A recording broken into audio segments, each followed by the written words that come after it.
መላኩ ባህሩ የቤሪ አድቨርታይዚንግ ዋና ስራ አስፈጻሚና ዋና ክሬቲቭ ዳይሬክተር በኢትዮጵያ አሉ ከሚባሉ የማስታወቂያ ባለሙያዎች አንዱ ነው። ትክክለኛ መረጃን ከልዩ የፈጠራ ችሎታው ጋር አጣምሮ በመስራት በአገራችን ውስጥ ትልቅ ተጽዕኖ ያሳደሩና በበርካቶች አእምሮ የማይጠፉ ማስታወቂያዎችን አቅርቧል። በዛሬው ሲኢኦዎቹ የቤሪ አድቨርታይዚንግ መስራች ሲኢኦ ሌላ ምን አለ ታይትል እንዲልቁታር ጆከር ከአቶ መላኩ ባህሩ ጋር ቆይታ ይኖረኛል።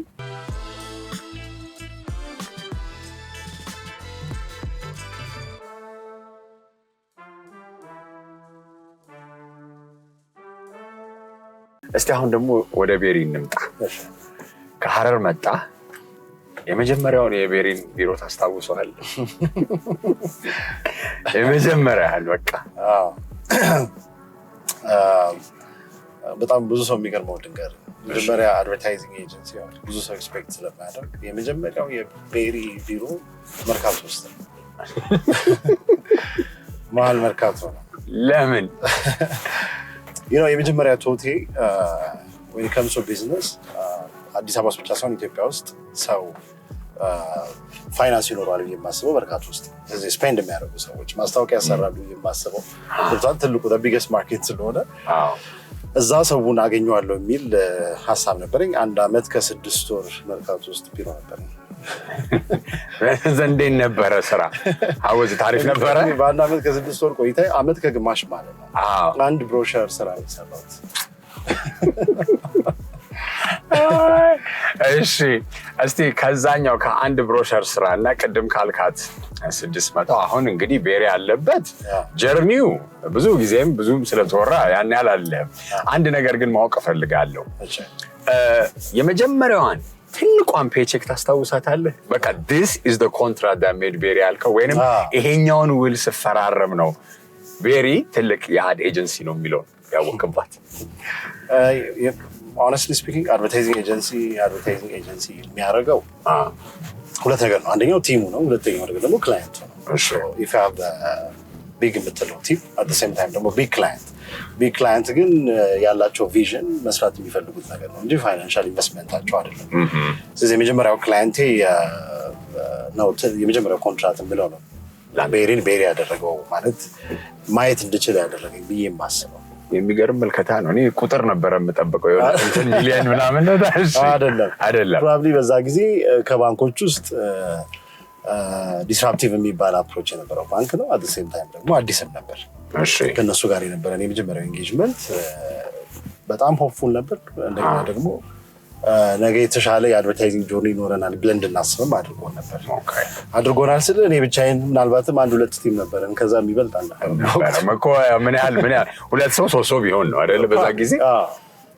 ማስታወቂያ ደግሞ እንደ ዘርፍ እስቲ ብናስበው አሁን ኢቮልቭ አድርጎ መልቲ ሚሊዮን ነገሮች ብር ቢጠራ ያን ያህል ድሮ ግን 20 ሺህ ብርና 50 ሺህ ብር ኮቴሽን ስትልክ እንዴ ሰውዬ ጤነኛ ነው እንዴ የሚያስብሉ ነገሮች ነበሩ አይደለ? እስቲ አንደኛ ያንን ምልከታ በምን መልኩ ለመቀየር ሰራችሁ? ሁለተኛ ደግሞ የኛ ለየት ያለው ኦፈሪንግ ነው ወይንም የምንሰጠው ይሄ ስላለ ነው ብለን ጀስቲፋይ ለማድረግ ሞክራል? እንደ ትልቅ ቻሌንጅ የማየው አንደኛው ነገር የማስታወቂያ ኢንቨስትመንት ነው። 20 ሺህ ብርም አደረገ አንድ ካምፓኒ 20 ሚሊዮን ብር። ብዙ ጊዜ ያለው ፐርሰፕሽን ምንድነው መሰለክ ማስታወቂያን እንደ ኢንቨስትመንት ሳይሆን እንደ ኮስት የሚታይበት ሀገር ላይ ነው ያለው። እኔ ለምሳሌ ማንኛውም አይነት የማስታወቂያ አክቲቪቲዎችን ስታደርግ ኢንቨስትመንት ነው፣ ወጪ አይደለም የምታወጣው። ነገ መተሰብሰብ የምትችለው አይነት ኢንቨስትመንት ነው እና ኤጁኬሽናል የሆነ ጆርኒ ነው ማለት እያንዳንዱ ፒች፣ እያንዳንዱ ሚቲንግ፣ የምናገኛቸው ክላይንቶች በአጠቃላይ ሁሉንም ማለት ባልችልም በአብዛኛው ግን የማስተማር ሂደት ነው ብለን ነው የምንወስደው። ለምሳሌ የሆነ ቦታ የሚቆም አይደለም። ኢንቨስትመንት ነው ስንል እንዴት ነው ኢንቨስትመንት የሚሆነው? ነገ እንዴት ነው ዛሬ ስፔንድ ያደረግከው የ5 ሚሊዮን ብር የማስታወቂያ ኢንቨስትመንት ነገ እንዴት ነው 500 ሚሊዮን ብር ቫልዩ ቢዝነስ ውስጥ የሚኖረው ማለት ነው። ስለዚህ ከ20 ሺህ ብር ጀምረ ይዘህ የምትመጣውን ክላይንት 20 ሚሊዮን ብር ስፔንድ እስኪያደርግ ድረስ ኢንቨስት እስኪያደርግበት ድረስ ራሱ ላይ ወይም ደግሞ ብራንዱ ላይ ኤጁኬሽናል የሆነ ጆርኒ የማስተማር አንድ ላይ ማውራት ፕሮሰስ ይኖረናል ማለት ነው። በጣም ኦኬ። እስቲ አንድ ነገር ሁሌ የማስበው ነገር አለ። ፈጠራ ክሬቲቭ ስራ ሁሉም ሰው አምኖ ነው የሚሰራው። በጣም ደስ በቃ ይሄ የኔ ስሜት ነው እኔ መናገር የፈለኩትን የምናገርበት ነው መንገድ ብለህ ነው የምታስበው አይደለ? ሶ ኢትስ ፐርሰናል ልበል ወይም ግላዊ ነገር ነው። ግላዊ ነገርህን እኔ ይሄ ነገር ለአንተ ይጠቅምሃል ብዬ ነው የማምነው ብለህ ከሰጠህ በኋላ አይ ለእኔ አይመቸኝም ሲልህ ክላይንት እንዴት ነው የምትቀበለው? ሪጀክሽንን እንዴት ነው የምትቀበለው? እንደ መላኩም እንደ ቤሪም አዘ ፖሊሲ እስቲ ባክ ኤንድ ፎርዝ ይኖራል። እኔ ከኤጀንሲ ላይፍ ስለመጣሁ አውቀዋለሁ። እንዴት ነው አንድል የምታደርገው? እንትን ነው ሪጀክሽንን የተማርኩት አድቨርታይዚንግ ኢንዱስትሪ ውስጥ በሌላ መንገድ አለ ማራሻ። ለምሳሌ ይሄ ነገር አይሆንም ብዬ ተከልክዬ ተመልሼ የማውቅበት ብቸኛው ቦታ ክላይንት ቢሮ ሄጄ ይሄ ሀሳብ ይሰራል ብዬ ለማሳመን ሞከሬ በጨረሻ አልተቀበልኩትም የሚል ነው። ዋናው ነገር ምንድን ነው መሰለህ? ክላይንቶችን በሁለት እንለያቸዋለን። አንደኛው የሚፈልጉትን የምንሰጣቸው ክላይንቶች አሉ። ሁለተኛው ደግሞ የሚያስፈልጋቸውን የምንሰጣቸው ክላይንቶች አሉ። የሚፈልጉት ማለት ሰውየው ባለው ኤክስፒሪየንስ አሁን ቅድም እንዳልከኝ እኔ ይህንን አልወደድኩትም፣ አንተ ያመጣኸውን በጭራሽ ልቀበል አልችልም ሊለኝ የሚችሉ አይነት ነው። የሚያስፈልገው ግን እሱ ሳይሆን ቢዝነሱ ያለበትን ኢሹ አይተን ነው። ለምሳሌ እኔ የምወደውን ክሬቲቭ አለ የምሰጠው ፕሮሰስ። ለምሳሌ ያ ሰውዬ እኔም የምንሸጥለት አንድ የሆነ ሴግመንት አለ፣ ከስተመር ቤዝ አለ። ስለዚህ ማስታወቂያ የሚሰራው ለባለቤትየው ወይም ደግሞ ለሲኦ ወይም ደግሞ ለብራንድ ማናጀሩ አይደለም። ማስታወቂያውን የምትሰራው የእሱን ብራንድ ለሚገዛው ማህበረሰብ ነው። ስለዚህ ያ ማህበረሰብ ያንን ሀሳብ ይቀበላሉ የሚለው ፕሮሰስ ማህበረሰቡን መረዳት፣ ቫሊዩን፣ እሴቶቹን አንደርስታንድ ማድረግ፣ ስትራቴጂ ዴቨሎፕ ማድረግ። ይህንን ፕሮሰስ ስትመጣ ከክላይንቱ ጋር የክላይንቱ ፍላጎት ወይም የኔ ሳይሆን ያ ቢዝነስ የሚያስፈልገውን ነገር መስጠት ስለሆነ በዛ ፕሮሰስ ውስጥ የሚያምኑ ደንበኞች ብዙ ጊዜ ምን እንላቸዋለን መሰለህ? የሚያስፈልጋቸውን የምንሰጣቸው ናቸው፣ የሚፈልጉትን ሳይሆን ማለት ነው። የኮሚኒኬሽን ስራ እንደ መስራት መጠን ክላይንትንም መቻል አለብህ አይደለ? ወትወዝ በጣም በቃ ቻሌንጂንግ ስም መጥራት አይጠበቅብህም፣ ግን በቃ ሪሌሽንሽፕ ዋይዝ በቃ ድሬኒንግ የምትላቸው አሉ አይደለ? በጣም አስቸጋሪ ሆኑ እነሱን እስቲ እንዴት ነው የምታስተናግዳቸው? ደንበኛ ነው አይደለ? ደንበኛ እስከመሆኑ መጠን እንደዛ ማድረግ አለብህ። እስቲ እነሱን ደግሞ እንዴት ነው ምን መሰለህ ክላይንት ኤጀንሲ ሪሌሽንሽፕ ማለት ተመሳሳይ የሆነ ምሳሌ ስተውትልኝ ትዳርን ማኔጅ እንደማድረግ ነው። ትዳርን ማኔጅ በምታደርግበት መንገድ ነው፣ ሪሌሽንሽፕ ማኔጅ በምታደርግበት መንገድ ነው ከክላይንት ጋር ያለን ነገር ማኔጅ የምታደርገው። ለምሳሌ ክላይንቱ ፋይናንሻሊ የሚወርድበት ጊዜ ይኖራል፣ የሚወጣበት ትርፋማ የሚሆንበት ጊዜ ይኖራል። ኮምፒውተሮቹ በጣም የተሻለ የሚሰሩበት ወቅት ይኖራል። ከዛ ደግሞ ያንተ ክላይንት ደግሞ በጣም የሚወርድበት ደግሞ ወቅት ይኖራል። እነዚህን ባላንስ ያደረገ ጆርኒ ነው የሚኖረው። ቅድም እንዳልኩ ለምሳሌ የመጀመሪያ ጊዜ ቤሪን ስጀምር ሄጄ ልስራላችሁ ብዬ ጠይቄያቸው በጭራሽ ብሎ ሪጀክት አድርገው ራሳችን ኢኒሺዬሽን ፕሮፖዛል ይዘን ሄደን በጭራሽ አንፈልጋችሁም ብለውን 6 ዓመት 7 ዓመት ጠብቀን ግን ክላይንት ያደረግናቸው ክላይንቶች አሉ። ከዚህ አይነት ክላይንቶች ጋር የነበረን ጆርኒ በጣም ሰፊ ነው። መሆንም አለው ይኖራል። እርግጠኛ የ6 ወር ወይም ደግሞ የ1 ዓመት ኢንጌጅመንት አይደለም ያለው። እኛ ጥሩ ካልቸር ያለን ቢሮ ውስጥ ምንድን ነው መሰለህ ክላይንቶችን ስናመጣ ለ1 ወር ወይ ለ6 ወር ለዓመት አይደለም፣ ለረጅም ጊዜ ነው። ብሔራዊ አድቨርታይዚንግ ውስጥ 12 ዓመት የቆየ ክላይንት አለን እስካሁን ድረስ። መጀመሪያ ቀን ጀምረን እስካሁን ድረስ የቆየ ጆርኒ ያለ እና እሱ ቅድም እንዳልኩህ የክላይንቱን ፐርፐዙን ወይም ደግሞ ቪዥኑን ብቻ አንደርስታንድ ማድረግ ሳይሆን ጉለት ሲኖርባቸው በጉለታቸው ሰፖርት ማድረግ የምትችልበትም አቅም ያስፈልጋል። እንደገና ደግሞ መታገስም አንዳንድ ጊዜ ብን አተናቸው ራሱ ለ1 ለ2 ዓመት ከኛ ጋር መስራት አቁመው እንደገና ደግሞ ተመልሰው መጥተው ደግሞ ይቀጥላሉ። እስቲ አይ በቃኝ ማስታወቂያ ስራ ለምን ሌላ ነገር አልሞክርም ያልክባቸው ቀናቶች አሉ እንዴ? ምን ነው አልበዛም እንዳላልክም? ይሄንን የቢሮ የኔ ኮሊጎች ቢሰሙ የሚሉትን ነገር ልነግርህ እችላለሁ። እሺ በሀበሻ ዘመን አቆጣጠር ከ2003 ጀምሮ ማስታወቂያ ውስጥ ሁሉ ጊዜ ጠዋት ማታ ማስበው ስራ ነው እና ከጀመርኩበት ጊዜ ጀምሮ እስከ ዛሬ ድረስ በቃ በየቀኑ ልዝጋው እንዲ ይላሉ፣ ልትሆን እንዲ ልውጣ እንዲ ከዚህ ኢንዱስትሪ ይላሉ በየቀኑ ማለት ነው። እና ሪዚግኔሽን ሌተሮችን የጻፍኩባቸው ወቅቶች አሉ ለራሴ። ምክንያቱም በቦርድ አይደለም አሁን ባለው ስትራክቸራችን የምንመራው። ለማን እንደምጽፍ ባላቅም ሪዚግኔሽን ሌተር ግን ሁሉ ጊዜ በቃ ይሄ ኢንዱስትሪ እንደዛ ያደርጋል። ደግሞ ኔክስት ዴይ ደግሞ ትነሳና እንደገና ደግሞ አዲስ ኤነርጂ አዲስ ሀሳብ ደግሞ ይዘህ ትመጣለህ። መስራች መሆን ዋና ስራ አስፈጻሚ መሆን ከራሱ ጋር የሚመጡ ኃላፊነቶች አሉ አይደለ? ዋናው ደግሞ መሪ ስትሆን አይደለ? አንተ የሊደርሺፕ ፊሎሶፊዎች ወይንም የስራ አመራር ፍልስፍናዎች ብንላቸው ምን ምንድን ናቸው? ቅድሚያ የምትሰጣቸው ነገሮች? ጥሩ ጥያቄ። ብዙ ጊዜ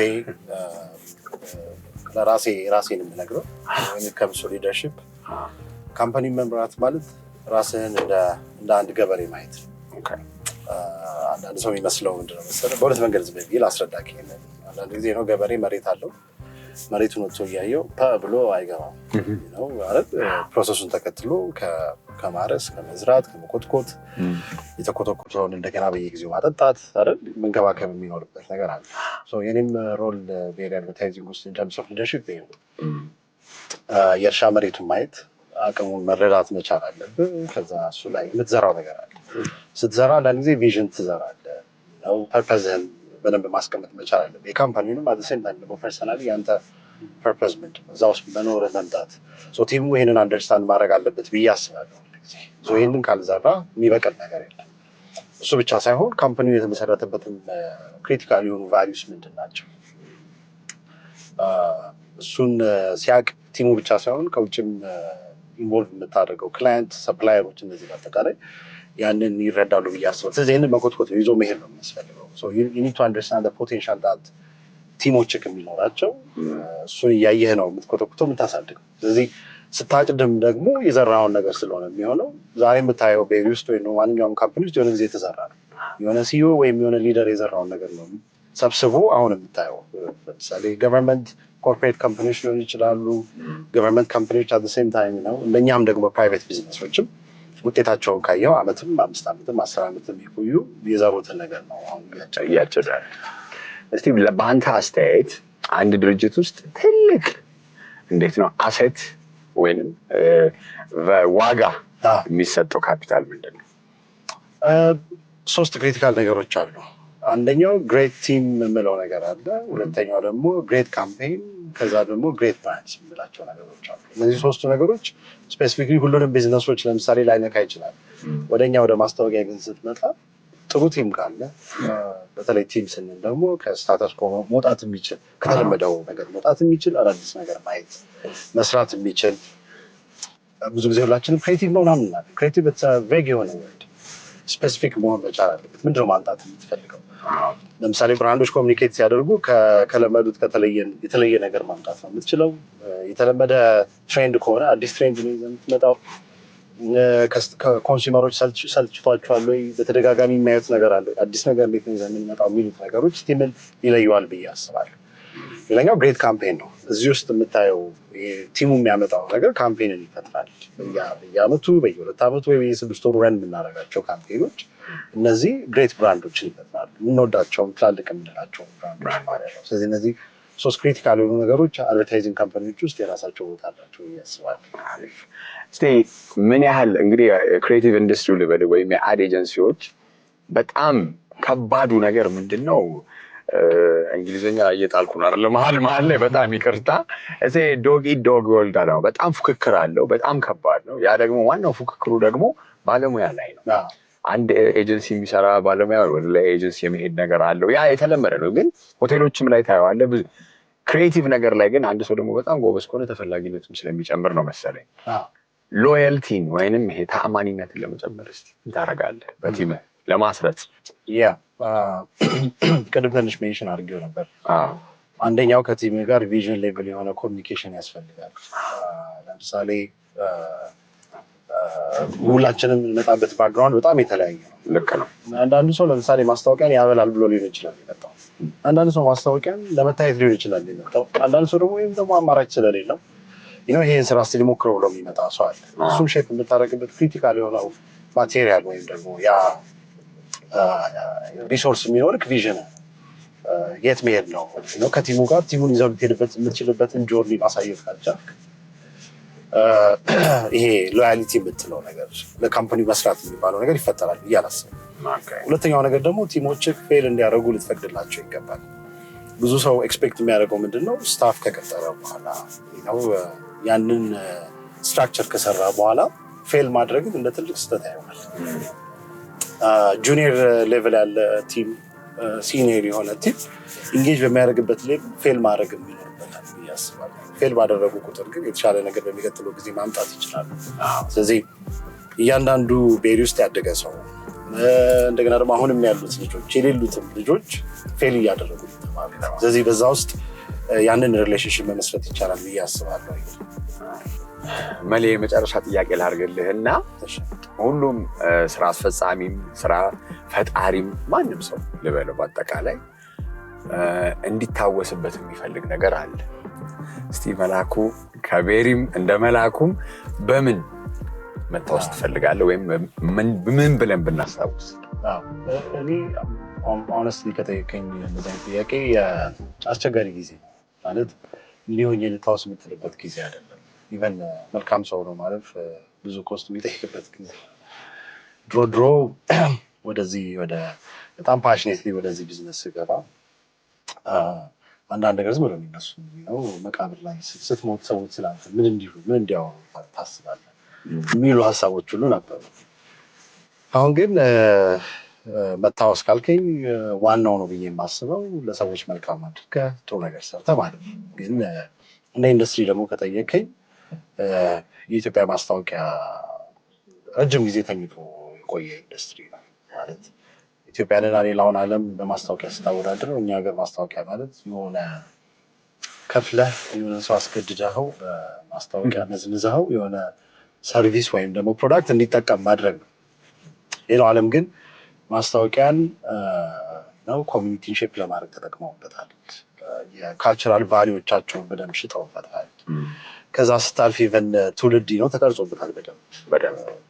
አድቨርታይዚንግ እና ሌላው ዓለም በጣም የተለየ ነው። እኛ ሀገር እና አድቨርታይዚንግ ግን ብዙ ጊዜ ተኝቷል እና ምናልባት እንዴት መታወስ ትፈልጋለህ ካልከኝ ብራንዶች፣ አድቨርታይዚንጎች ተነቃቅተው የኢትዮጵያን ብራንዶች መሸጥ የምንችልበት እንደገና ደግሞ የኢትዮጵያ ብራንዶች ግሎባሊ መታወቅ የሚችሉበትን ያንን ፕላትፎርም መፍጠር የሚችል አቅም እንደገና ደግሞ ኢንዱስትሪ ፈጠራ ማለፍ ትልቁ መታወስ የሚፈልግበት ነገር ነው።